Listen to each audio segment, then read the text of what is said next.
mari-mari nyanyi yo. Saudara tahu Jeffrey S. Chandra. Sorry ya, saya ngomong terus terang. Di klosetnya depan ini dikasih TV. Jadi sambil bertelur dia nyanyi, saudara. Itu Jeffrey S. Chandra. Loh kok Pak Elia tahu? Saya nginep di tukang listriknya tiap ke Jakarta. Nah orang ini yang masangkan TV di kamar mandinya supaya dia bisa praise and worship. Jeffrey S. Chandra. Kalau lihat Jeffrey S. Chandra itu lihat topi ini, persis Jeffrey S. Chandra. Oh, topi langsung gede kepalanya. Ya, ada praise and worship. Nah, kalau saudara sudah nyanyi, pastikan saudara bisa mendengar suara Tuhan, mendengar, mengikuti, ada kepekaan dari Tuhan. Apa itu kehendak Tuhan, apa itu rencana Tuhan, kita cepat menangkapnya, mengetahuinya, merasakannya. Amen. Katakan amin. Itu yang ketiga. Yang keempat sekarang. Aku senantiasa memandang Tuhan. Aku senantiasa memandang Tuhan. Di ayat yang keberapa itu? Ayat yang ke-9. Sebab itu hatiku bersukacita dan jiwaku bersorak-sorak, bahkan tubuhku akan diam dengan tentram. Oh ayat 8. Aku senantiasa memandang kepada Tuhan, karena Ia berdiri di sebelah kananku, aku tidak goyah. Saudara, ketika engkau suka menyembah Tuhan, dipastikan bukan hanya penyembahan, tapi doa. Itu kuat. Orang kalau doanya kuat, pendirinya kuat, tidak mudah goyah. Amin atau amin? Amin. Amin. Suka tidak suka kita harus berdoa. Mood tidak mood kita harus sembahyang. Apapun yang terjadi diberkati. Garing, kantong kering. Gaspol, kantong penuh. Saudara harus suka sembahyang. Katakan amin. Amin. Ada lagu lama bilang begini. Bila takut membayang dan hatiku bimbang, pandang terus wajah Tuhan, harap dan sembahyang. Dengan kuasa Roh Suci, naik lebih tinggi, haleluya tinggi, lewat gunung dan lembah. Nah ini, gunung dan lembah ini namanya nyeri sedap. Semua katakan nyeri sedap. Katakan amin. Apapun masalah yang ada padamu, bawa dalam doa.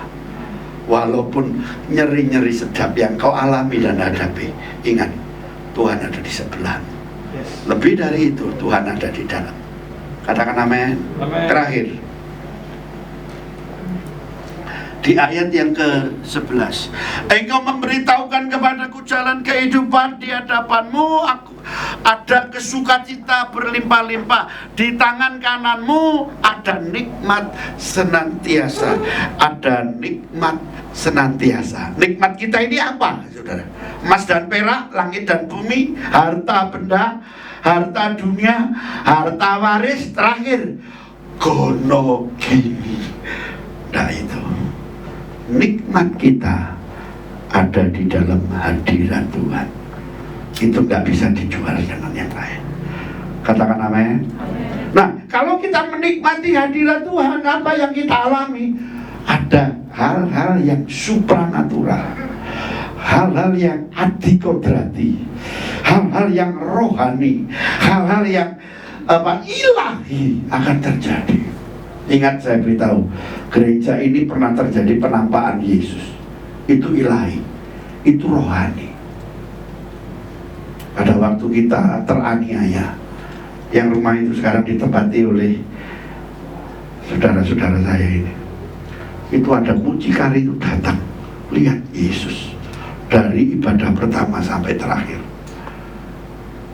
Dan itu bukan cuma di kita, saudara-saudara kita di Ambon ini menceritakan ketika terjadi perang Ambon, Yesus tampakkan diri.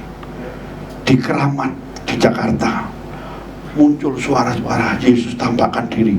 Gilbert datang ke sana, khotbah di depan ribuan orang. Saudara, apa Yesus bisa nampakkan diri di gunung Semeru yang meledos itu? Bisa. Saya waktu melihat penampakan Yesus itu, saya lihat di Jawa Pos, ada di lereng Gunung Merapi, gereja Isa Al-Masih. Kami para pendoa datang ke sana. Saya itu ngantuk-ngantuk. Di luar itu gelap sekali, karena di lereng gunung itu kan tidak pernah terang, hujan terus. Nah, saya lihat penampakan Yesus itu di tembok, dan ruangan itu begitu terang, antara sadar dan tidak. Saya lihat luar gelap, dalam padang, lalu ada tergambar Tuhan Yesus menempel di tembok itu.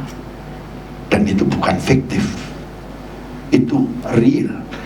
Bahasa kita disebut bahasa audible, langsung. Tuhan tampakkan diri, bukan dengan penglihatan mata tertutup terus lihat Yesus, enggak, melek. Saudara-saudara, saya pernah mengalami ketika saya diutus ke Papua tahun 83, itu saya mendengar dengan telinga saya Tuhan Yesus berkata, pergi kamu ke Papua. 86 saya pergi, dan sampai kemarin tahun 2000-an, sampai terakhir saya ke Wasior untuk melihat banjir bandang di sana. Saudara-saudara, Tuhan sangat cinta dengan Papua. Mereka tumbuk batunya berubah jadi emas. Yang pasti bukan Mas Parno dan Mas Paimo, tapi ini emas dan perak. Lu bener, itu Irian tuh berontak terus karena apa? Ada emas di sana, ada uranium, ada barang-barang yang berharga. Itu terjadi karena apa? Kita ini orang Kristen punya warisan dari Tuhan. Jadi ngomong surga itu bukan mati saja, masih hidup kita ada di surga. Katakan amin. Mari kita berdoa.